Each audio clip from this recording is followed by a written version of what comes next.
Good morning, everyone, and welcome to Wednesday, March 25th. I wanted to share this morning a poem from one of my favorite poets who has several great books out there for sort of reflective reading.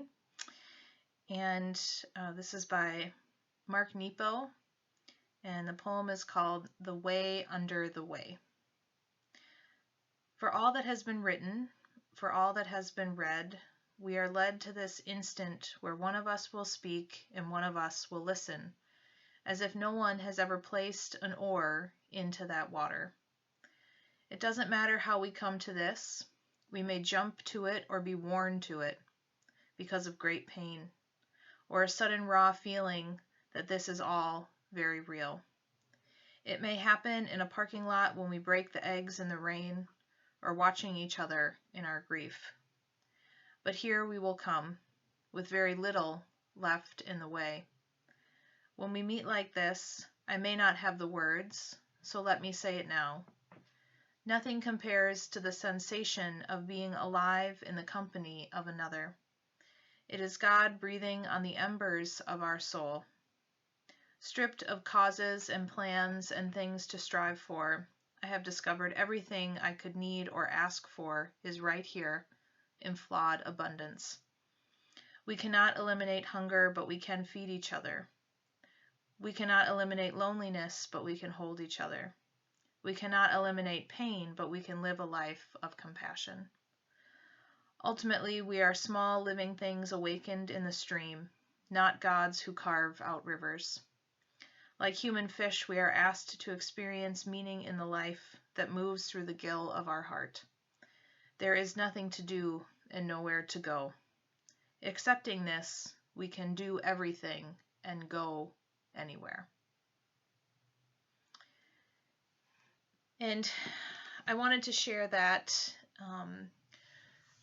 today because I think what it is saying to me is that one of the really hard things about this time is just the lightning fast adjustment that we've all had to make from feeling very productive in ways that we're used to having very clear schedules, having things we're planning on, programs, ways that we connect with people.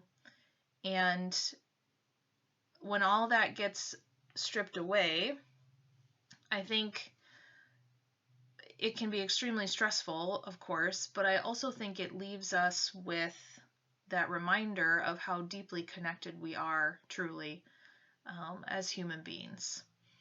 And I know that this can be a time of feeling chaotic internally. I think that's probably true for a lot of us, but I also wonder if there can be some gifts in this time about being reminded of how to slow down and being reminded of those ultimate things which truly connect us to each other and connect us to God.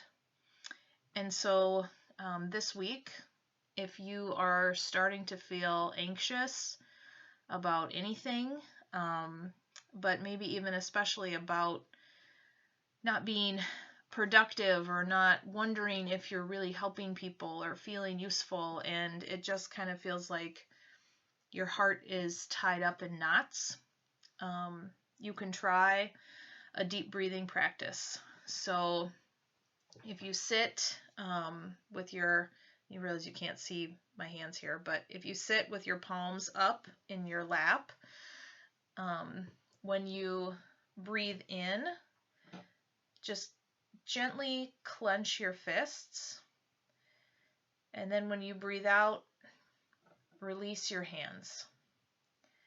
And if you want to, you can think of the things that are bringing you particular worries or anxieties as you breathe in, and then as you breathe out, you can simply just breathe. You can pick a word like peace or grace or rest to help yourself release those things.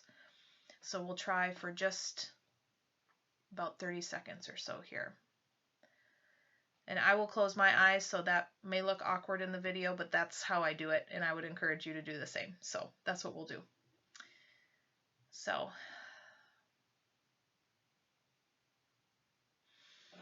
breathe in. Lightly clenching your fists.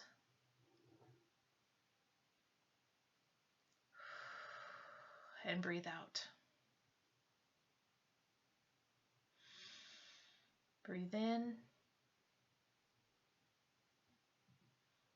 All of those things that you're holding on to so tightly, the things that you're trying to piece together and hold together, that's causing you worry and anxiety.